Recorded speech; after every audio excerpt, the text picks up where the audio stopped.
깊이 있는 시선으로 오늘을 바라보는 뉴스 퍼레이드 문을 엽니다. 오늘의 주요 뉴스 보시겠습니다. 경기도 분당구 서현역 인근에서 흉기 난동 사건이 발생했습니다. 14명이 다쳤는데 이 중 12명이 중상입니다. 피의자는 얼굴을 가리고 길을 가던 사람을 향해 무차별적으로 흉기를 휘둘렀습니다. 범인은 22살 배달업 종사자 최모 씨로 밝혀졌습니다. 윤익은 경찰청장은 이번 사건을 사실상 테러 행위로 규정했습니다.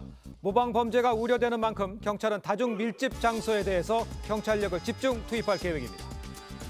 이른바 대장동 50억 클럽 핵심 피의자인 박영수 전 특별검사가 결국 구속됐습니다. 법원은 박 전 특검이 증거인멸 우려가 있다고 영장 발부 이유를 밝혔습니다.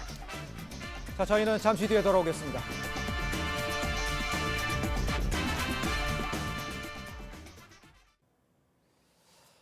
어제 저녁 경기도 분당의 한 백화점에서 불특정 다수를 대상으로 한 흉기 난동 사건이 발생을 했습니다. 피의자는 현장에서 곧바로 붙잡혔지만 14명이 다쳐서 병원으로 옮겨졌고 이 가운데 12명이 중상입니다. 끔찍한 신림역 흉기 난동 사건이 발생한 지 13일 만이라 충격이 더합니다. 먼저 이채림 기자입니다. 검은 후드티를 입고 선글라스를 쓴 남성이 흉기를 든 채 백화점 안에 있는 시민들을 쫓아 뛰어갑니다. 앞서가던 여성이 방향을 틀자 옆에 있던 남성을 뒤쫓습니다. 어제 저녁 6시쯤 경기 분당구 서현역의 한 백화점에서 22살 최모 씨가 시민들을 향해 흉기를 휘두르는 모습입니다. A씨의 차량은 인도위에 있는 행인들을 향해 돌진한 뒤 바로 뒤에 있는 이곳 쇼핑몰로 들어가 범행을 이어갔습니다. 인근을 지나가던 5명이 최 씨의 차에 치였고 9명은 흉기에 찔려 병원으로 옮겨졌습니다. 쇼핑몰 1층과 2층을 오가며 흉기를 휘두른 최 씨의 범행 시간은 단 6분. 그동안 112 상황실에는 90건이 넘는 신고가 접수됐습니다. 머리 다 하고 내려가시다가 갑자기 막 뛰어 올라오시더라고요. 정말 그렇게 올라오고. 최 씨는 모자를 벗고 현장을 빠져나가다 경찰에 붙잡혔습니다. 경찰은 최 씨가 마약을 했을 가능성을 염두에 두고 간이 검사를 진행했지만 음성이 나온 것으로 알려졌습니다. 경찰은 정밀 감정을 위해 최 씨의 모발을 채취해 국립과학수사연구원에 감정을 의뢰하는 한편 최 씨의 정신병력 등을 확인하고 있습니다. TV조선 이채림입니다. 인명피해가 컸던 이유는 퇴근 시간대에 시민들이 많이 붐비는 장소에서 범행이 벌어졌기 때문입니다. 서현역은 유동 인구가 많고 만남의 장소로도 많이 이용되는 곳이라 피해 규모를 키웠습니다. 계속해서 성민혁 기자입니다. 피의자 최모 씨가 차량을 몰고 덮친 곳은 분당 서현역 근처 마을버스 정류장입니다. 퇴근 시간인 오후 5시 55분이라 많은 시민이 버스를 기다리던 때였습니다. 이후 최 씨는 지하철역이 있는 쇼핑몰 안으로 들어갔는데 이곳 역시 만남의 광장으로 불릴 만큼 인파가 몰립니다. 서현역은 분당에서 가장 유동인구가 많은 곳으로 하루 지하철 이용객만 6만 명이 넘습니다. 버스와 자가용 이용자까지 합치면 하루 17만 명이 오가는 것으로 추정됩니다. 사람들이 가장 많이 다닐 시간대와 장소를 노린 셈입니다. 이번 묻지마 범죄에 당한 피해자는 모두 14명. 최 씨가 운전한 차량에 부딪힌 5명이 다쳤고 이 가운데 4명이 중상입니다. 60대 여성이 심정지 상태로 병원에 옮겨졌고 20대 여성은 피를 많이 흘려 헬기를 타고 외상센터로 옮겨졌습니다. 이어진 흉기 난동으론 9명이 피해를 입었는데 8명이 크게 다쳤습니다. 유사 모방 범죄가 뒤따를 가능성도 제기됩니다. 서현역과 5km가량 떨어진 오리역에서도 비슷한 범행을 저지르겠다는 예고성 글이 인터넷에 올라왔습니다. 다만 서현역 테러범인과 동일인인지 여부는 확인되지 않았습니다. 경찰은 글을 올린 사람이 누군지 조사에 착수했습니다. TV조선 성민혁입니다. 범행을 저지른 피의자는 배달업에 종사하는 22살 최모 씨로 밝혀졌습니다. 최 씨는 검거 직후 누군가 나를 죽이려 한다는 등 오락가락 진술을 한 것으로 알려졌는데 경찰은 최 씨를 상대로 구체적인 범행 동기 등을 조사 중입니다. 분당경찰서에 나가 있는 취재기자 연결해 보도록 하겠습니다. 박재훈 기자, 피의자가 누군지 자세히 전해주시죠. 네, 피의자는 2001년생 22살 남성 최모 씨로 배달업에 종사하고 있는 것으로 확인됐습니다. 사건 발생 이후 10분여 만에 경찰에 붙잡힌 최 씨는 범행 동기에 대해선 아직까지 입을 열지 않고 있는 것으로 알려졌습니다. 최 씨는 경찰 조사에서 누군가 나를 청부살인하려고 한다는 등 피해 망상 증세를 보였는데 범행 당시 최 씨는 음주 상태가 아니었고 마약 간이 검사에서도 음성이 나온 것으로 알려졌습니다. 경기 남부경찰청은 사건 관할 지역인 분당경찰서 서장을 팀장으로 하는 63명 규모의 수사 전담팀을 꾸렸습니다. 경찰은 최 씨에 대한 구속영장을 신청하는 한편 조사에서 횡설수설하고 있는 점 등을 감안해 조현병을 비롯한 정신병력을 확인할 예정입니다. 앞서 신림역에서 흉기 난동을 벌인 조선의 신상이 검거 닷새 만에 공개됐던 것처럼 최 씨의 신상 역시 공개될 가능성이 높다는 전망이 나옵니다. 지금까지 분당경찰서에서 TV조선 박재훈입니다. 윤희근 경찰청장은 사고 발생 2시간 만에 긴급회의를 소집했습니다. 윤 청장은 이번 흉기 난동을 사실상 테러 행위로 규정했는데요. 취재기자 연결해 보겠습니다. 황정민 기자, 회의 내용 전해주시죠. 네, 경찰청은 흉기 난동이 일어난 지 2시간 뒤인 어제 저녁 8시 전국 시도 경찰청장 화상회의를 열었습니다. 회의를 소집한 윤희근 경찰청장은 13일 전 신림역 인근에서 일어난 묻지마 흉기 난동을 언급하면서 유사한 사건이 발생한 건 매우 엄중하고 위급한 상황이라고 강조했습니다. 그러면서 개인적 원한에 의한 전통적 범죄와 달리 최근 사건들은 누구라도 피해자가 될 수 있다는 점에서 사실상 테러 행위와 같다며 철저한 수사를 지시했습니다. 이어 윤 청장은 두 사건 모두 사람이 많이 모이는 곳에서 벌어진 만큼 모방 범죄에 대비해 다중 밀집 장소를 중심으로 가시적인 경찰 활동을 강화할 것이라고 예고했습니다. 또 구속 등 가능한 규정을 최대한 적용해 엄정하게 처벌하겠다고 말했습니다. 경찰은 다중 밀집 장소에 112 순찰차와 기동대 투입 규모를 늘리고 이른바 살인 예고 협박처럼 모방이 우려되는 범죄에도 수사력을 모을 방침입니다. 지금까지 보도국에서 전해드렸습니다. 자, 전해드린 대로 어제 저녁 서현역에서 또다시 묻지마 흉기 난동 사건이 벌어지면서 충격을 주고 있습니다. 네 분과 함께 이번 사건 좀 자세히 좀 짚어보도록 하겠습니다. 네, 최준영 변호사, 장윤미 변호사, 승재한 한국형사정책법무연구원 선임연구위원 이채린 기자 함께합니다. 안녕하십니까? 안녕하세요. 안녕하세요. 자, 먼저 많은 분들이 아마 많이 놀라셨을 거예요. 우선 어젯밤 서현역 상황을 시간대별로 이채린 기자 좀 간단히 좀 먼저 정리를 좀 해보죠. 네, 먼저 시간 순서대로 설명을 드리면요. 네. 이 남성 먼저 경찰을 끌고 들어와서 이 쇼핑몰 입구에 있는 인도로 돌진해서 행인 5명을 치웠습니다. 그리고 나서 곧장 쇼핑몰로 들어갔는데요. 1층과 2층을 오가면서 흉기로 9명을 찔렀습니다. 112 상황실에 누군가 쇼핑몰 안에서 흉기를 들고 난동을 부린다는 신고가 접수된 게 오후 5시 59분쯤이고요. 네. 이 남성이 검거된 게 6시 5분쯤입니다. 그러니까 6분 사이에 범행을 한 건데 이 사이에 112 상황실에 접수된 신고만 90건이 넘는다고 합니다.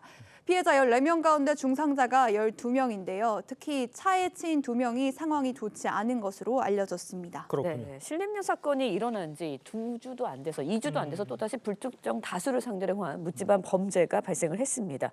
어떻게 보셨나요? 뭐 사실 지금까지 언론 그러니까 정부도 그렇고 이제 언론도 그렇고 이런 묻지마 범죄를 너무 쉽게 정의를 했잖아요. 이게 왜 일어났는지에 대한 원인을 찾지 않고 이 원인이 뭐냐고 물었을 때 이 원인은 묻지마 범죄입니다. 묻지마 범죄라고 이야기하는 순간 그다음부터 형사정책은 만들어질 수 없는, 대응은 만들어질 수 없는 상황인데요. 네. 지금도 세 가지를 반드시 우리가 짚고 넘어가야 된다라고 생각합니다. 첫 번째, 이게 또 조선 사건과 같은 분노, 그게 사회적인 분노인지 개인적인 분노인지는 모르겠지만 네. 분노용 범죄인지. 두 번째는 이 범죄가 과연 우리가 생각하고 있는 방금 앞에서도 나왔지만 조현병과 예. 유사한 어떤 정신질환과 조현병 환자들이 절대로 범죄를 저지른다는 건 아닙니다. 예. 조현병인데 뭐 치료를 받지 않는 과정에서 그 증상이 강화돼서 예. 범죄가 발생했는지 마지막에는 모방 범죄가 되었는지 모방 범죄라는 혐의는 약간 보여요. 마스크도 쓰고 예. 이렇게 선글라스 꼭 쓰고 후드티를 입었다는 거는 범죄가 발견되는 걸 원치 않았다라는 측면도 보이기 때문에 네. 이런 세 가지를 다 열어놓고 경기 남부청에서는 반드시 수사를 해야 된다는 말씀드리겠습니다. 알겠습니다. 승재현 위원도 막 끝에 좀 언급을 해주셨습니다만 신림동 사건이 발생한 지 13일 만에 이 닮은 꼴 사건이 벌어진 겁니다. 그렇기 때문에 이제 혹시 모방 범죄가 아니냐 이렇게 생각할 수도 있거든요. 최진영 변호사께서 어떻게 생각하세요? 그렇습니다. 저는 이것을 1991년에 있었던 여의도 차량 질주 사건과 최근에 있었던 신림역 그 묻지마 살인 사건의 결합 범죄다 이렇게 말씀드리고 싶은데요. 네.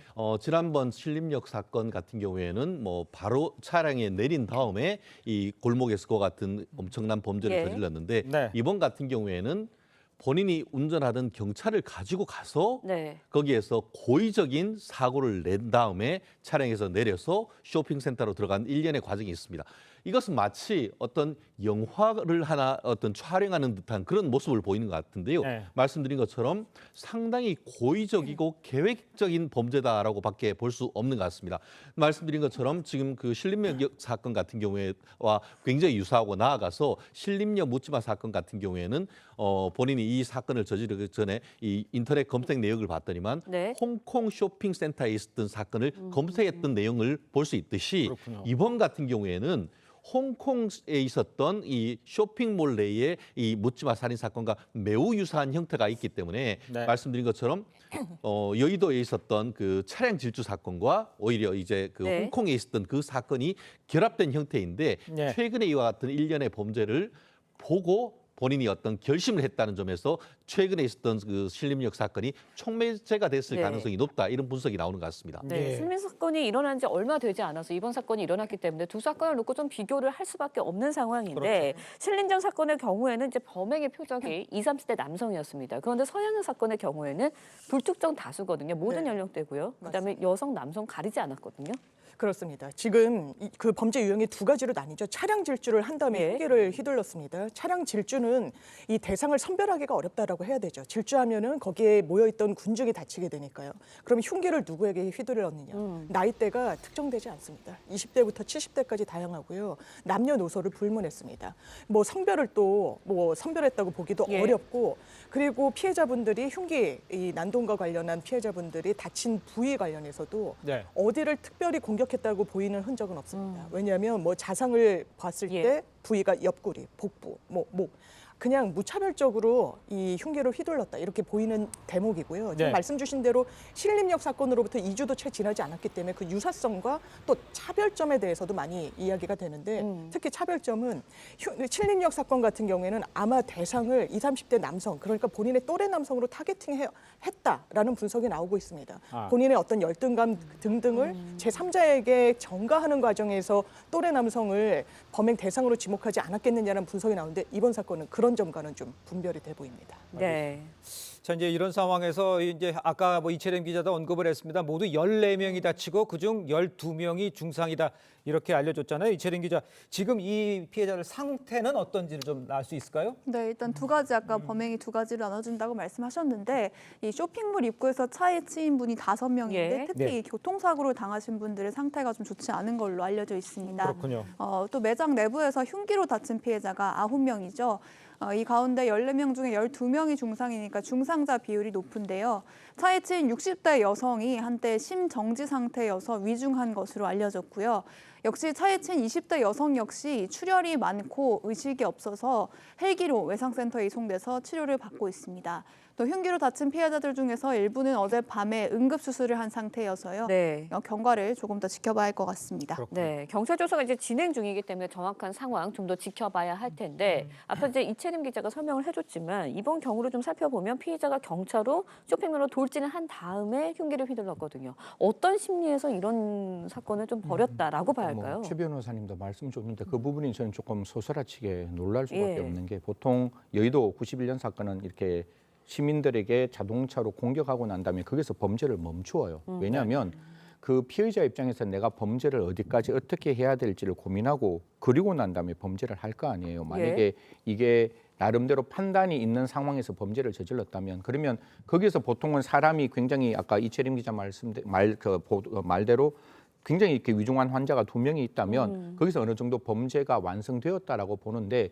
거기에 그치지 않죠. 경찰을 얼마나 세게 달렸으면 경차가 움직이지 않을 정도의 예. 어떤 충격을 하고 그리고 난 다음에 바로 이미 준비된 흉기를 들고 이제 백화점으로 들어갔는데 이 백화점 안에 들어갈 때 이렇게 CCTV 같은 게 시청자 여러분 많이 보셨지만 그 흉기가 결코 작은 흉기가 아닙니다. 분명히 예. 살상용 흉기가 될 수 있는 크기였고 그걸 통해서 무차별적으로 공격을 했는데 한 두 가지만 말씀을 드릴게요. 네. 그 안에 있는 그 백화점 안에 있는 시민들이 적극적으로 협조를 했답니다. 굉장히 이렇게 그러니까 흉기로 상처가 많이 나는 시민들이 이렇게 피를 흘리고 있는 걸 좀 적극적으로 지혈을 했다라고 하는데 어떻게 보면 그 시민들의 그런 활동 때문에 사상자들이 더 이상 많이 나지 않았고 그리고 경찰이 왔을 때 시민들이 다 지적을 해줬답니다. 저기에 저 사람이 있다고 그래서 신속하게 잡혔다라는 일이 분명히 드러나니까요.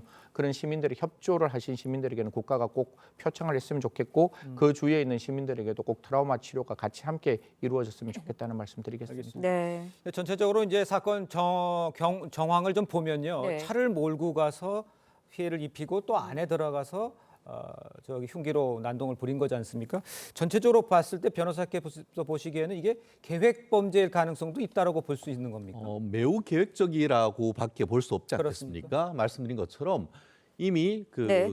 차량을 준비를 했고 나아가 차량 안에서 흉기를 가지고 있었다라는 점에 비추어서 그 차량에 통상 차량 그 흉기가 있다 해봤자 보통 우리가 하는 커터칼이나 이런 것들이 있는 것이지 네. 지금 그 화면에 보이는 것처럼 굉장히 칼날 길이가 상당히 긴 이런 칼을 가지고 있다는 것은 미리 어떤 범죄를 준비했다라고 미뤄 짐작할 수 있는 증거가 아니겠습니까? 결국 이 부분과 관련해 가지고 조사를 하는 과정에서 나는 사람을 다치게 할 만한 의도만 있었지 죽이려고 할 생각은 하지 않았다라는 식으로 해서 발뺌할 가능성도 없진 않습니다. 왜냐하면 아직까지 다행히 사망한 사건이 없기 때문에 그렇기 때문에 이 사건이 어떤 그 특수 상해로 갈 것인지 아니면 그 살인 미수로 갈 것인지에 대해서는 아직 조사를 해봐야 되겠습니다만 네. 통상적으로 봤을 때의 칼날 길이가 20-30cm가 되고 나아가서 무차별적으로 어떤 그 사람을 어떻게 보면 그 다치게 했으며 그 어떤 자상이나 자창의 깊이가 상당히 그 깊다라고 할 경우에는 살인의 고의가 있다라고 볼 수밖에 없습니다. 그렇기 때문에 이번 케이스 같은 경우에는 이른바 극단적 인명 경시 어떤 살인으로서 어떻게 보면 불특정 다수에 대한 살해행위 이런 식으로 되기 때문에 범행의 동기 그리고 그 계획적인 여부 이 부분이 향후 수사의 핵심이 될 것이라고 예측을 합니다. 그렇군요. 네, 현장에서 체포된 피의자 22살의 배달업 종사자라고 전해지고 있습니다. 이채림 기자, 신원이나 범행 동기 관련해서 좀 더 구체적으로 나온 조사 내용이 있을까요? 네, 지금 경찰 조사 중이긴 한데요. 말씀하신 내용 외에 아직까지 더 추가로 조사된 건 없는 것 같습니다. 네. 일단 2001년생으로 올해 22살인 것까지 파악이 됐고요. 또 간간히 생계를 위해서 배달업을 해온 것으로 알려졌습니다. 또 범행 동기는 계속해서 이제 경찰이 조사를 하고 있는데 정확히 파악된 게 없습니다. 조사에서 누가 나를 오래전부터 청부 살인하려고 했다는 등 이상한 말만 하고 있는 것으로 알려졌습니다. 경찰은 그래서 마약 투약 여부나 정신질환 여부도 알아보고 있는데요. 네. 일단 간이 검사에서는 마약은 음성 반응이 나왔는데 정밀 검사를 위해서 최 씨의 모발을 채취해서 국가수로 보낼 예정입니다. 그렇군요. 자, 그런데 지금 피의자가요, 경찰 조사에서 이 불쌍의 집단에 자신이 이제 청부살인하려 한다 이렇게 주장을 했고 또 자신이 피해망상을 겪고 있다 이렇게 호소한 것으로 전해지고 있습니다. 장민 변호사님, 만약에 이게 사실이라면 어떤 참작의 대상이 되는 겁니까? 어떻게 봐야 됩니까? 그럴 이건? 수 있죠. 그럴 수 그래서 있습니까? 의도적인 발언인지 아니면 실질적인지. 왜냐하면 정말 치밀한 계획을 세워서 고의를 갖고 범행에 이른 경우와 본인의 어떤 정신 상태를 제대로 통제하지 못해서 범행에 이른 경우는 법적 평가가 또 갈라질 수밖에 없습니다. 네. 그래서 이 실링력 사건 같은 경우에도 본인이 처음에는 펜타닐을 복용했다. 제정신이 아닌 상태에서 범행에 이르렀다 했지만 사실이 아닌 것 같다는 보도가 나오고 있죠. 간이 검사 등등을 통해서 마약 검출이 되지도 않았으니까요. 이런 부분은 심신미약 내지는 상실 상태에서 내가 범행에 이르렀으니 참작할 만한 사정이 있다라는 주장을 위한 것일 수도 있기 때문에 정신 감정을 또 수사기관이나 사법 그 재판에 넘겨지면 그 과정 중에서 할 수가 있고요. 네. 또 이 부분과 관련해서도 본인이 주장한다라고 해서 그냥 받아들여주는 게 아닙니다. 왜냐하면 정말이라면 과거의 치료 내역, 처방 내역이 남아있을 것인데 그 부분에 대한 수사도 필요해 보입니다. 네, 피해망상을 호소하고 있다라고 하는데 그렇다면은 감형도 가능할까요? 만약에 사실이라면? 결국 말씀드린 것처럼 완전히 그 어떤 정신병적 상태가 있는 상태에서 본인이 책임 없는 상황에서 했다고 한다고 하면은 말씀하신 것처럼 형법상의 어떤 그 감경 사유가 될 수도 있습니다. 그렇기 때문에 어떤 지금 말씀하신 것처럼 조현병이니 아니면 어떤 그 마약이나 약물에 취한 상태였는지 이 부분을 확인할 필요가 없지는 않은데요.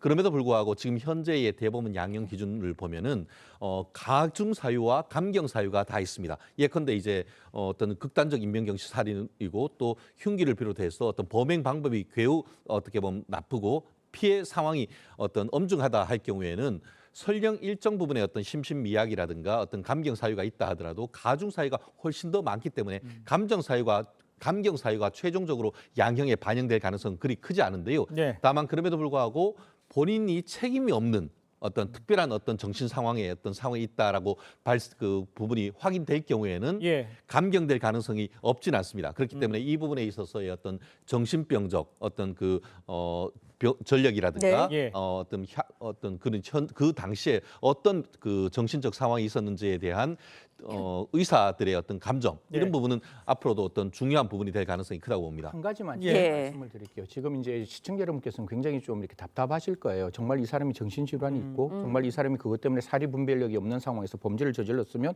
이 사람한테는 형벌을 부과할 수 예. 없는 거 아니야? 그러면 이게 도대체 무슨 일이야? 이게 말이 돼? 라고 생각하시는데 정말로 이렇게 정신질병이 있어서 사리 분별력이 없다라고 본다면 예. 우리는 형벌을 가할 수 없지만 보호 감호를 분명히 할 수 있습니다. 네. 치료 감호를 통해서 이 사람이 분명히 사회적으로 위험한 상황이니까요. 예. 치료 보호 시설에서 이 사람을 치료받도록 만들 수 있습니다. 그렇기 때문에 이게 형벌이 부과될 수 없는 것이지 반드시 이 사람은 사회에 격리될 수 있는 가능성이 열려 있다는 말씀까지 함께 드리겠습니다. 알겠습니다. 네. 저희가 토크를 계속 이어가고요. 먼저 네. 자 리포트를 좀 하나 다시 보도록 하겠습니다. 어제 저녁 이제 경기도 분당의 한 백화점에서 불특정 다수를 대상으로 한 이 흉기 난동 사건 발생을 했습니다. 네, 피의자 현장에서 곧바로 붙잡혔는데 14명이 다쳐 병원으로 옮겨졌고 이 가운데 12명이 중상을 입었습니다. 이채림 기자의 보도입니다. 검은 후드티를 입고 선글라스를 쓴 남성이 흉기를 든 채 백화점 안에 있는 시민들을 쫓아 뛰어갑니다. 앞서가던 여성이 방향을 틀자 옆에 있던 남성을 뒤쫓습니다. 어제 저녁 6시쯤 경기 분당구 서현역의 한 백화점에서 22살 최 모 씨가 시민들을 향해 흉기를 휘두르는 모습입니다. A씨의 차량은 인도위에 있는 행인들을 향해 돌진한 뒤 바로 뒤에 있는 이곳 쇼핑몰로 들어가 범행을 이어갔습니다. 인근을 지나가던 5명이 최 씨의 차에 치였고 9명은 흉기에 찔려 병원으로 옮겨졌습니다. 쇼핑몰 1층과 2층을 오가며 흉기를 휘두른 최 씨의 범행 시간은 단 6분. 그동안 112 상황실에는 90건이 넘는 신고가 접수됐습니다. 모니터 하고 내려가시다가 갑자기 막 뛰어 올라오시더라고요. 너무 그렇게 올라오고. 최 씨는 모자를 벗고 현장을 빠져나가다 경찰에 붙잡혔습니다. 경찰은 최 씨가 마약을 했을 가능성을 염두에 두고 간이 검사를 진행했지만 음성이 나온 것으로 알려졌습니다. 경찰은 정밀 감정을 위해 최 씨의 모발을 채취해 국립과학수사연구원에 감정을 의뢰하는 한편 최 씨의 정신병력 등을 확인하고 있습니다. TV조선 이채림입니다. 자, 그런데 이제 인명 피해가 커진 이유, 먼저 범행에 시민들이 많이 붐비는 퇴근 시간에 벌어졌다는 점을 들 수가 있겠습니다. 네, 분당 경찰서에 나가 있는 또 서현역 이제 유동 인구가 많고 만남의 장소로 애용대와 피해 규모를 키워왔습니다. 계속해서 성민혁 기자의 보도입니다. 피의자 최 모 씨가 차량을 몰고 덮친 곳은 분당 서현역 근처 마을버스 정류장입니다. 퇴근 시간인 오후 5시 55분이라 많은 시민이 버스를 기다리던 때였습니다. 이후 최 씨는 지하철역이 있는 쇼핑몰 안으로 들어갔는데 이곳 역시 만남의 광장으로 불릴 만큼 인파가 몰립니다. 서현역은 분당에서 가장 유동인구가 많은 곳으로 하루 지하철 이용객만 6만 명이 넘습니다. 버스와 자가용 이용자까지 합치면 하루 17만 명이 오가는 것으로 추정됩니다. 사람들이 가장 많이 다닐 시간대와 장소를 노린 셈입니다. 이번 묻지마 범죄에 당한 피해자는 모두 14명. 최 씨가 운전한 차량에 부딪힌 5명이 다쳤고 이 가운데 4명이 중상입니다. 60대 여성이 심정지 상태로 병원에 옮겨졌고 20대 여성은 피를 많이 흘려 헬기를 타고 외상센터로 옮겨졌습니다. 이어진 흉기 난동으론 9명이 피해를 입었는데 8명이 크게 다쳤습니다. 유사 모방 범죄가 뒤따를 가능성도 제기됩니다. 서현역과 5km가량 떨어진 오리역에서도 비슷한 범행을 저지르겠다는 예고성 글이 인터넷에 올라왔습니다. 다만 서현역 테러범인과 동일인인지 여부는 확인되지 않았습니다. 경찰은 글을 올린 사람이 누군지 조사에 착수했습니다. TV조선 성민혁입니다. 자, 범행을 저지른 피의자 배달업에 종사하는 22살 최모 씨로 밝혀졌습니다. 네, 분당경찰서에 나가 있는 취재기자 연결해 보도록 하겠습니다. 박재훈 기자. 네, 경찰이 피의자를 조사 중인데요. 자세한 소식 전해주시죠. 네, 피의자는 2001년생 22살 남성 최모 씨로 배달업에 종사하고 있는 것으로 확인됐습니다. 사건 발생 이후 10분여 만에 경찰에 붙잡힌 최 씨는 범행 동기에 대해선 아직까지 입을 열지 않고 있는 것으로 알려졌습니다. 최 씨는 경찰 조사에서 누군가 나를 청부살인하려고 한다는 등 피해 망상 증세를 보였는데 범행 당시 최 씨는 음주 상태가 아니었고 마약 간이 검사에서도 음성이 나온 것으로 알려졌습니다. 경기 남부경찰청은 사건 관할 지역인 분당경찰서 서장을 팀장으로 하는 63명 규모의 수사 전담팀을 꾸렸습니다. 경찰은 최 씨에 대한 구속영장을 신청하는 한편 조사에서 횡설수설하고 있는 점 등을 감안해 조현병을 비롯한 정신병력을 확인할 예정입니다. 앞서 신림역에서 흉기 난동을 벌인 조선의 신상이 검거 닷새 만에 공개됐던 것처럼 최 씨의 신상 역시 공개될 가능성이 높다는 전망이 나옵니다. 지금까지 분당경찰서에서 TV조선 박재훈입니다. 자, 제가 먼저 토크를 이어가기 전에 먼저 지금 속보로 올라온 것들을 확인해 보도록 하겠습니다. 이 속보는 저희가 확인된 건 아니고요. 승재현 위원께서 남부경찰청에 직접 확인을 한 내용입니다. 일단 경찰은요, 서현역 흉기 난동 피의자 분열성 성격 장애 진단을 했다. 성격 장애로 진단을 했습니다. 그리고 피해 망상 등 정신적 질환에 따른 범행으로 지금 경찰은 추정을 하고 있고요. 범행 사용 흉기 2점 전날 대형마트에서 구입한 것으로 지금 알려지고 있습니다. 또 경찰은요, 오늘 중 피의자를 추가 조사한 뒤에 구속영장을 신청할 것으로 알려졌습니다. 네. 자, 먼저 최진영 변호사님, 지금 저는 아까 말씀하신 대로 조금 뭐라 그럴까요? 분열 증상, 몸에 이상이 있었다 이렇게 봐야 하는 상황인가요? 지금 현재로서는 아직까지 그 명확하게 확인을 하고 있지 않기 때문에 그렇습니다. 수사 결과를 봐야 되겠습니다만 네. 지금까지 밝혀진 바에 따르면은 말씀하신 것처럼 조현병, 옛날에 우리가 얘기하고 있는 정신분열증에 따르는 어떤 어떻게 보면 본인의 어떤 범죄일 가능성이 지금 높아지고 있는데요. 결국 지금 아시다시피 경찰 같은 경우에는 구속 기간이 10일입니다. 네. 그러다 보니까 실질적으로 어제 체포가 됐기 때문에 구속영장을 청구하고 실질적으로 검찰에 사건을 넘기기까지는 최대한 10일까지 있다 보니까 늦어도 8월 12일까지는 이 경찰이 수사 결과가 나올 것 같은데요. 좀 전에 지금 말씀하신 것처럼 그 이전에 어떻게 보면 신상공개위원회에서 얼굴을 비롯한 신상이 밝혀질 가능성이 굉장히 높아집니다. 그렇기 때문에 그 무렵 정도가 된다고 하면은 범행에 대한 동기와 함께 이 얼굴을 비롯한 신상에 대해서 공개될 가능성이 있기 때문에 아마 지금 구속영장을 빠르면은 한 오늘 내일 정도는 청구할 가능성이 매우 높습니다. 그러면 구속영장 발부가 되고 이어서 신상공개위원회에서 경찰청이 결정을 한다고 하면은 빠르면은 이번 주말 내지는 다음 주 월요일 전후면은 이 범행 동기와 이 피의자의 신상까지도 우리가 알 수 있지 않을까 생각을 합니다. 알겠습니다. 네, 윤희근 경찰청장은 일단 이 사건과 관련해서 가능한 모든 처벌 규정을 최대한 적용해라. 이렇게 지시를 한 것으로 전해지고 있거든요. 처벌이 어느 정도로 내려질 수 있나요? 이 부분에 대한 시청자 여러분께서는 당연히 대한민국에서 규정되어 있는 사형을 부과하라고 말씀하실 겁니다. 저도 이 부분에 대해서는 적극적으로 공감하는데 다만 대한민국은 사형을 선고하지도 않고 집행하지도 않는 나라라서 과연 어떠한 결과가 나올지는 지켜봐야 되는데요.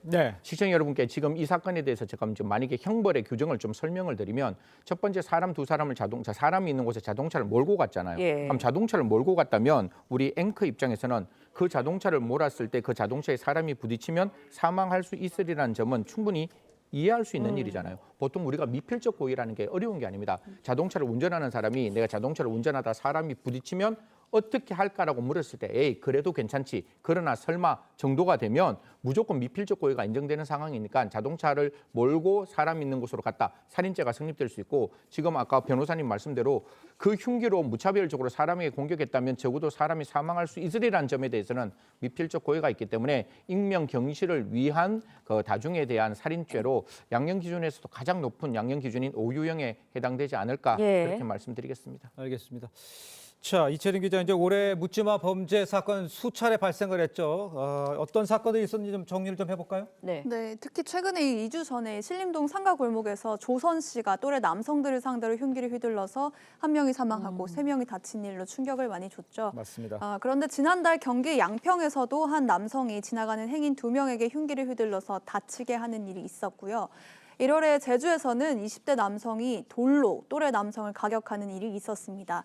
또 6월 경기 군포와 지난달에 경기 의왕의 아파트에서는 지나가는 입주민을 아파트 단지 안에서 이유 없이 폭행한 일도 있었습니다. 이렇게 불특정 다수에게 범행을 저지르는 일이 계속되고 있는데 앞서 말씀드린 대로 유동 인구가 큰 곳이다 보니까 어제 서현역에서의 사건이 가장 피해 규모가 컸습니다. 네, 신림역 인근에서 흉기 난동 사건이 발생한 지 2주 만에 또다시 묻지마 범죄가 발생을 했습니다. 네. 좀 큰 충격을 주고 있는데 유사 범죄가 또 이렇게 발생하지 않을까. 벌써 6번째거든요. 맞습니다. 올해 들어서만. 지금 기자님 짚어주신 대로 굉장히 유사한 패턴을 보이는 범죄. 그러니까 누군가에게 원한을 갖고 그게 범행의 동기가 돼서 범행에 이르렀다기보다는 정말 불특정 다수, 더더군다나 많은 사람들이 모이는 백화점, 지하철역 인근을 노린 범죄가 계속해서 되고 있습니다. 경찰의 당연한 강화 필요하고 네. 또 살인을 예고하는 유사한 글들도 인터넷상에 상당히 많이 유포가 되고 있는데 이 부분 단순히 엄단하는 게 아니라 모든 범죄가 예비죄를 갖고 있지는 않습니다. 그러니까 예. 살인 같은 경우에는 예비죄를 갖고 있거든요. 뭔가 준비 행위를 한다, 어떤 살인의 행위에 착수하기 위한 어떤 예비적인 행동을 했다라고 적극적으로 법률을 의율해서 네. 이런 부분도 단순히 올리는데 그친 게 아닙니다. 본인은 장난이라고 하더라도 이 사회에 가하는 위해가 상당히 큽니다. 그렇기 예. 때문에 이 부분과 관련해서 살인 예비 등으로 좀 적극적으로 의율할 필요가 있겠습니다. 알겠습니다. 네. 자, 승 의원님 보면 이제 최근 이제 불특정 다수 묻지마 범죄 잇따르고 발생하고 있잖아요. 원인은 어디서라고 분석을 하십니까? 제가 그냥 시청자 여러분과 이제 앵커 분께 말씀드리고 싶은 건 미국에서 외로운 늑대가 예. 미국 사회에서 굉장히 위험했던 적이 맞아요. 있습니다. 2010년에 CIA 국장이 미국 사회에서 가장 위험한 사람은 이러한 외로운 늑대라고 이야기를 하자 미 연방 법무부가 갑자기 생각을 어떻게 바꿨는가 하면 우리가 가용할 수 있는 모든 인력과 모든 예산을 동원해서 그 당시에 일어났던 묻지마 범죄 124건에 대한 전수조사가 들어갑니다. 왜냐하면 이 사건들을 전수조사해야지 이 외로운 늑대의 특징을 알 수가 있는 거잖아요. 예. 그 특징을 알아야 그 특징에 맞는 형사정책이 대응이 나올 수 있는데 지금까지 우리나라에서는 한 20년 동안 너무 쉽게 이 위험한 범죄에 대해서 답을 달았어요. 네. 묻지마 범죄라고. 묻지마 범죄라고 이야기하면 원인이 없는 거 아닙니까? 그리고 이 묻지마 범죄에 대한 범죄의 원인을 하도 국민들이 예. 물어보니까 예. 이게 사이코패스라는 성격 장애가 이 범죄의 원인이다라고 말하는 순간 예. 사실 형사정책은 하늘 위로 고이 접어 날아갈 수밖에 없는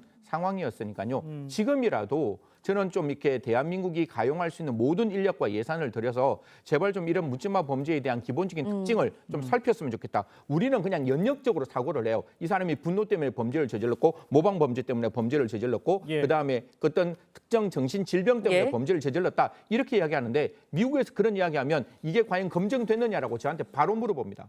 이건 경험적 조사가 필요하기 때문에 우리가 이야기하고 있는 분노와 우리가 이야기하고 있는 모방과 우리가 이야기하고 있는 정신질환의 문제가 있다면 그 사람들을 제대로 분석해서 그 원인을 좀 찾고 그 예. 원인에 대한 미시적이고 구체적이고 실효적이고 효과적인 정책을 만들어야 할 때다라는 말씀드리겠습니다. 알겠습니다. 네. 정책적으로는 이제 정부가 해서 만들 것 같지만 지금 이 묻지마 범죄에 대해서는 일반인들은 그냥 무방비로 노출돼 있는 상태잖아요. 이런 게 만약에 맞닥뜨렸을 때 그러면 우리들은 어떻게 대처해야 되는 이런 걸 좀 연구를 좀 그렇습니다. 해봐야 될 것 같아요. 사실 이 부분과 관련해서 마치 우리는 영화와 현실은 상당히 다르다라는 것을 인식해야 한다는 것이 전문가들의 조언인 것 같습니다. 네. 영화 같은 경우에는 뭐 적극적으로 어떻게 보면 뭐 대응을 하고 제압을 한다라고 하지만 현실적으로 그와 같은 것은 이루어질 수 없는 것이라고 합니다. 예. 결국 이와 같은 상황 속에서는 최대한 빨리 그 현장을 벗어나는 것. 그것이 가장 좋은 대책이라고 하고 예. 또 이번 같은 경우에도 보면은 인근에 있던 분들이 어떻게 보면 피해자들을 신속히 지혈을 하고 119로 해서 거의 신고를 했던 것이 한 90여 건 된다라고 했는데 그러다 보니까 이 그 신고가 최초에 어제 같은 경우에는 5시 58분 정도에 신고됐는데 실질적으로 체포를 6시 4분 그러니까 한 5, 6분 사이에 경찰이 출동을 해서 이 그 현장을 제압했던 그런 걸 보면은 예. 우리나라 사법 시스템은 상당히 촘촘히 돼 있는 것은 사실인 것 같습니다. 결국 그럼에도 불구하고 지금 이번 같은 것이 어떤 모방 범죄가 계속 얘기가 되고 있기 때문에 그렇죠. 결국 어제 윤희근 경찰청장도 전체 경찰 수장들을 모아서 테러라 생각을 네. 하고 대응을 했다라고 얘기를 하고 있기 때문에 경찰력을 당분간 사람들이 많이 모이는 역이라든가 다중 이용 시설의 상당 부분 그 증대를 통해서 어떻게 보면 범죄 예방을 자체를 예방을 하고 또 시민들의 어떤 안전에 어떤 그 든든하게 보이는 그런 지금 현실적인 대증요법은 반드시 필요한 것이 아닌가 생각합니다. 예. 네, 정부 차원의 예방과 대책에 대해서 이야기를 좀 해주셨는데 사실 시민들의 입장에서 이런 범죄 누구나 맞닥뜨릴 수 있는 상황이거든요. 그럴 때 피해를 최소화할 수 있는 방법, 피해갈 수 있는 방법이 좀 있을까요? 제가 정말 한 가지만 정부에 정말 간곡히 부탁을 드리는데 대한민국 제발 좀 안전한 사회다 이렇게 해서 좀 편한 형사 정책 안 만들었으면 좋겠어요. 대한민국은 위험한 사회고 위험한 사회에서 국민들의 생명과 안전을 지킬 수 있는 차선의 형사 정책이 아니라 최선의 형사 정책을 했으면 좋겠습니다. 예. 사실 백화점 안에서 우리가 편하게 쇼핑을 할 수 있는 이유는 딱 한 가지예요. 예. 나도 흉기가 없고 저 사람도 흉기가 없다는 게 그러니까 마음속에 신뢰가 쌓이면 문제가 없는 거잖아요. 근데 지금 대한민국 공중 출입 밀집 장소에 어떤 소지품 검사하는 거 사실 거의 불가능하잖아요. 그럼에도 불구하고 이번 사건을 놓고 저는 적어도 흉기가 있는 사람이 나와 같은 공간인 백화점에 있으면 안 되는 거 아니에요. 그러면 그런 부분에 대해서 좀 적극적인 형사 정책, 이게 좀 어떻게 보면 불편할 수 있지만 국민의 생명과 안전을 지키기 위해서는 필요하다고 생각합니다. 다들 외국에 여행 많이 가보시면 아시겠지만 외국에 있는 공공기관은 분명히 들어갈 때 그러한 어떤 흉기 검사를 합니다. 박물관도 그렇고 그다음에 여러 가지 어떤 예. 시설에서 그럼 대한민국도 다중 밀집 장소에서는 그런 부분에 대한 어떤 적극적인 대책을 마련하겠다라는 정부의 의지 필요할 때라고 말씀드리겠습니다. 지금 형사 정책 이야기를 하셨는데 마련해야 된다. 네. 그런데 지금 문제가요. 또 이런 것도 있어요. 어제 서현역 흉기 난동 사건 직후에 SNS상에 분당 오리역에서 흉기 난동을 부리겠다 이런 예고글이 올라와서 지금 경찰이 수사 중이잖아요. 이채림 기자, 이것 좀 설명해 주세요.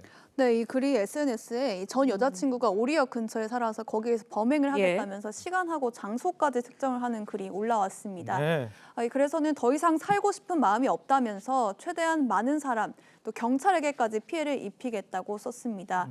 아까 말씀드린 대로 시간과 장소까지 특정한 글이라서 더 화제가 됐는데요. 사실 이 글뿐만이 아니고 현재 온라인상에 이와 유사하게 범죄를 예고하는 글들이 다수 올라와 있습니다. 그렇군요. 네, 그래서 어제 경찰이 이런 글 자체가 사회를 혼란시킬 수 있다면서 이 작성자들에게 대해서 법이 허용하는 최대한의 엄중한 처벌을 하겠다 이렇게 경고를 했습니다. 네. 실제로 이전에 올라온 예고글 2건에 대해서는 이미 작성자를 검거한 상황입니다. 네, 신림역 사건 이후에도 살인 예고나 범죄 예고한 글이 9건이나 올라왔다. 뭐 이런 보도도 있었는데 왜 이렇게 살인을 예고하고 범죄를 예고하는 글이 계속해서 오는 건가요? 놀라지 마십시오. 과거에는 이런 글이 올라오면 네. 그냥 사람을 놀래키는 행위, 그러니까 만우절에 그냥 우리가 웍 이런 예. 느낌으로 그냥 경범죄 처벌법으로 다스렸어요. 네. 10만 원 이하. 그러면 국가가 이렇게 다스리면 이런 거를 저는 장려한다라고 생각합니다. 이런 글에 대해서 정말 엄중하게 처벌하겠다는 의사를 밝히지 않으면 예. 이런 글들은 올라올 수밖에 없고 더 문제는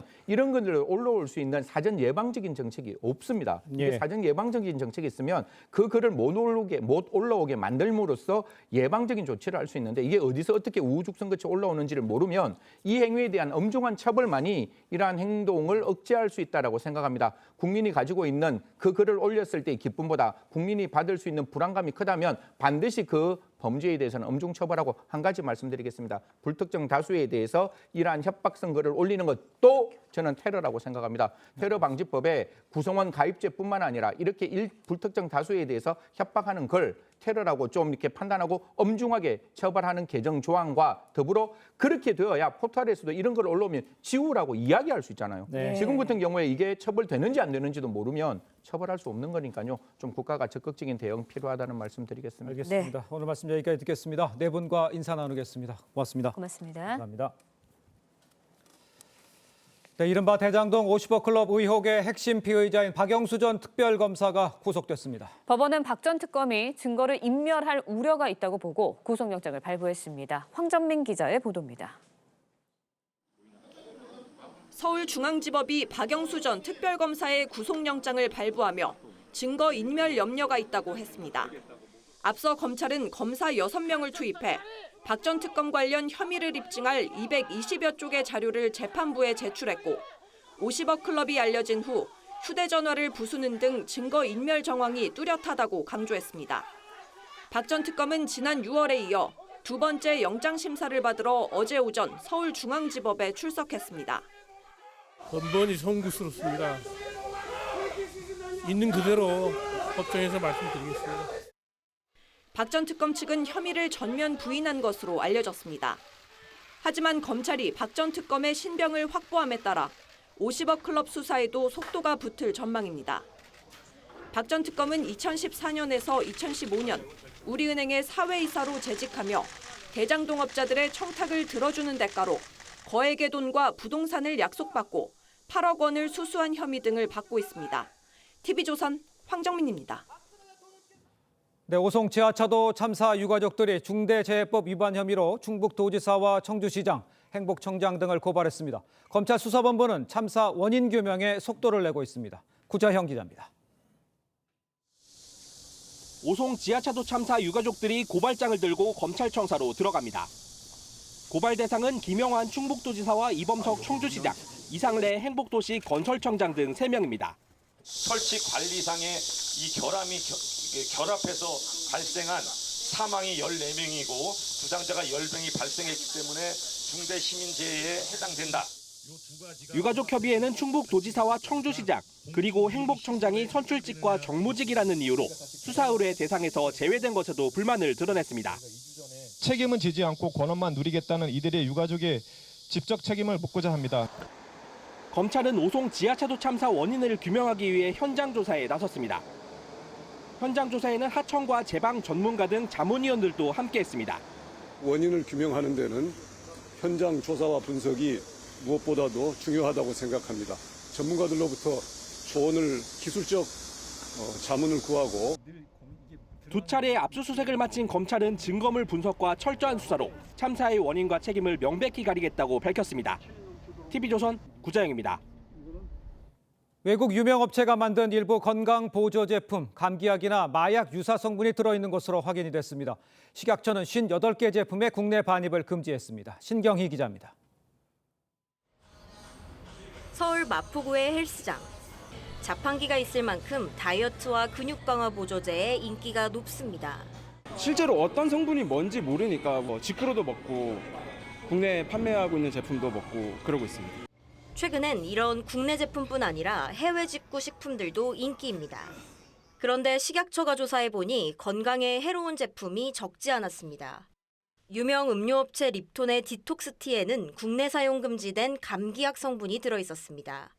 마약류인 암페타민과 유사한 성분, 파킨슨 증후군 치료제 성분이 들어간 다이어트 보충제도 적발됐습니다.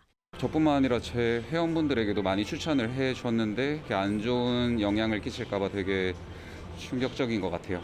구토나 메스꺼움, 불임 등 심각한 부작용을 유발하는 성분들입니다. 심각한 부작용들이 유발될 수 있기 때문에 구매하실 때 주의를 좀 해야 되는 상황입니다. 식약처는 해외 직구 식품 58개의 국내 반입을 금지하고 앞으로 검사를 확대하겠다고 밝혔습니다. TV조선 신경입니다. 아이돌 가수의 CD 앨범에 들어있는 포토카드를 놓고 끼워 팔기 의혹이 끊이질 않고 있습니다. 공정거래위원회가 주요 연예기획사 4곳을 현장 조사했습니다. 송병철 기자입니다. 지난해 한 아이돌 그룹이 새 앨범을 발매한 날입니다. 팬들이 음반을 사자마자 입구에 주저앉아 앨범 속에 무작위로 들어있는 가수의 사진을 확인합니다. 음반을 많이 살수록 원하는 사진 카드가 나오거나 팬 사인회에 초대될 확률이 높아 앨범을 수십 장에서 수백 장씩 사기도 합니다. 인기 많은 가수들을 가기 위해서는 이제 막 몇십 장은커녕 몇백 장까지 사야 되는 그런 문화 구조가 있어가지고. 공정위는 이런 포토카드 끼워 팔기 의혹과 관련해 최근 SM, JYP, YG, 하이브 등 엔터 4사를 현장 조사했습니다. A 제품을 사려면 B 제품도 반드시 사도록 하는 끼워 팔기는 공정거래법 위반입니다.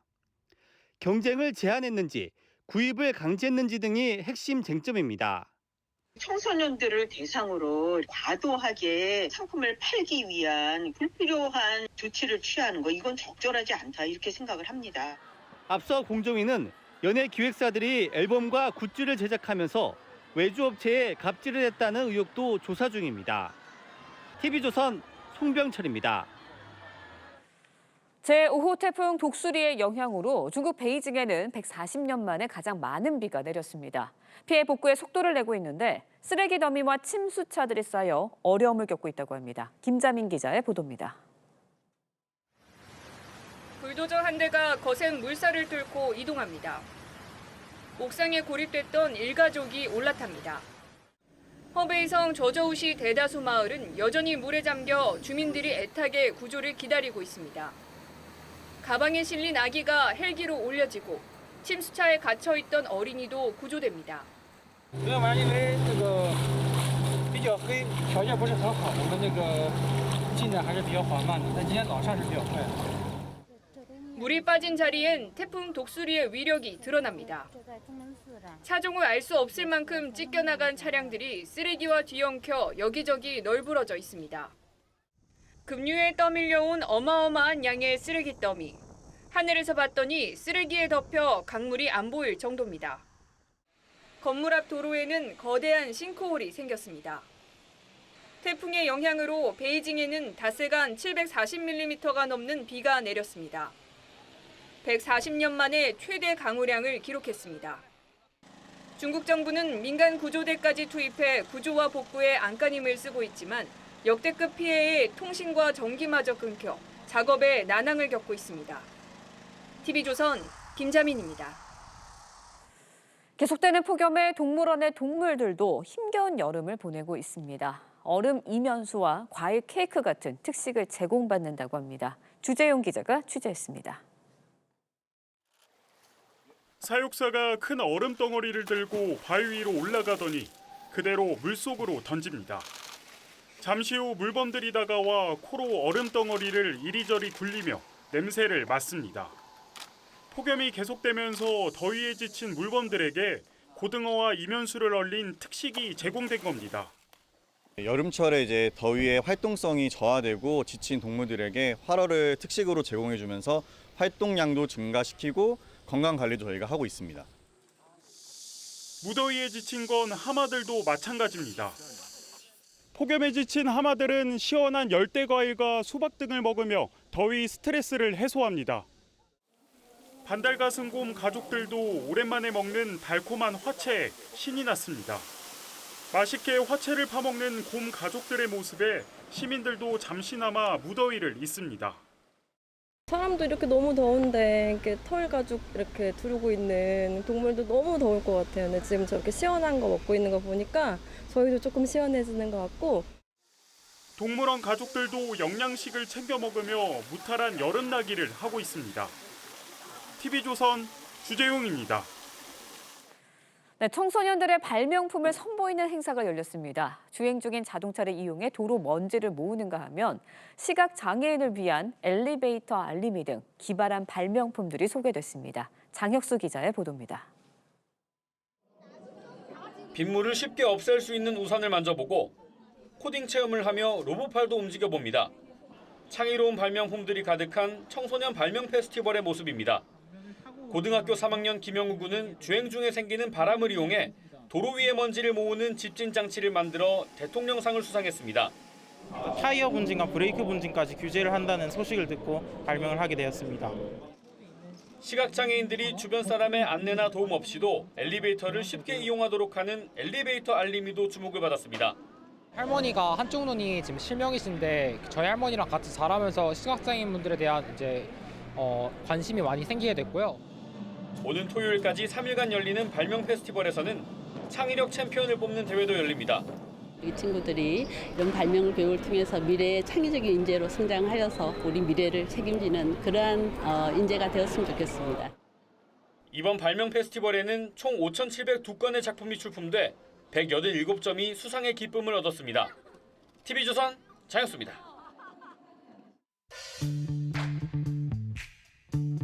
네, 렌즈에 담긴 그 순간 그 의미를 짚어보는 시간이죠. 사진기자가 선택한 아침의 한 장입니다. 오늘은 조선일보 사진부 이태경 기자와 함께합니다. 안녕하세요. 오늘 아침에 볼 사진 어떤 건가요? 네, 오늘은 아주 특별한 규칙이 있는 카페에 관한 사진인데요. 어떤 사연이 있는 카페인지 현장 모습 사진으로 만나보겠습니다. 서울 은평구에 있는 반갑다방이라는 카페입니다. 이 카페는 이용하는 사람이 누구든 방명록만 작성하면 음료를 무료로 마실 수 있습니다. 이렇게 사진으로 보기에는 일반 카페와 다름없는 모습인데요. 특이한 점이 한 가지 있습니다. 단 한 가지 규칙을 꼭 지켜야 한다는 겁니다.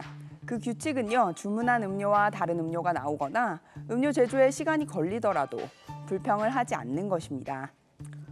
네, 주문한 음료와 다른 음료가 나와도 불평을 하지 않는다. 신선한데요. 무슨 사연이 있는 건가요? 네, 바로 이 카페는 경증 치매 노인들이 자원봉사로 운영되는 카페이기 때문입니다. 주문을 받으면서 바로 표시를 하지만 돌아서면 잊을 때가 많다고 하는데요. 차가운 음료를 주문받고 뜨거운 음료를 준비하는 실수가 가장 흔하다고 합니다. 이들은 치매를 진단받고 집에서만 지내던 시절도 있었다는데요. 그럴수록 건강은 점점 나빠졌습니다. 그러다 치매 안심센터를 찾았고 프로그램 등에 참여하면서 건강도 되찾고 이렇게 활동하게 됐는데요. 스스로가 대견하고 앞으로 끊임없이 도전하겠다고 합니다. 치매를 진단받으면 쉬쉬하는 경우가 아직도 많다고 하는데요. 치매는 주변에 알리는 것이 가장 중요하다고 합니다. 네, 치매를 극복하며 활기차게 일하시는 모습 너무 보기 좋습니다. 지금까지 아침의 한장이었습니다. 지난 밤에도 열대야는 계속됐습니다. 특히 강릉은 이틀 연속 30도를 웃도는 초열대야 현상이 나타났고요. 서울과 대구도 26도 정도로 후텁지근했습니다. 낮에는 강릉이 38도까지 오르는 등 전국에서 가마솥 더위가 이어지겠습니다. 오늘도 충청 이남 지역으로는 소나기가 내릴 때 있겠습니다. 곳에 따라서 시간당 30mm 안팎으로 강하게 쏟아질 수 있다는 점 참고하시기 바랍니다. 오늘 낮 기온은 서울이 35도, 청주와 광주, 전주는 36도 보이겠고요. 대구는 37도까지 오르겠습니다. 제주 해안과 남해안, 또 호남 서해안에는 강한 너울성 파도가 유입되겠습니다. 피서 떠나신 분들은 안전에 각별히 유의하시기 바랍니다. 당분간 더위의 기세가 꺾이질 않으면서 푹푹 찌는 날씨가 계속됩니다. 특히 휴일인 일요일에는 서울의 낮 기온이 36도까지 치솟으니까요. 온열 질환 걸리지 않도록 건강 잘 챙겨주셔야겠습니다. 날씨였습니다. 네, 금요일 아침 뉴스 퍼레이드 여기서 마칩니다. 네, 저희는 다음 주 월요일 아침 7시 30분에 다시 찾아뵙겠습니다. 시청해주신 여러분 고맙습니다.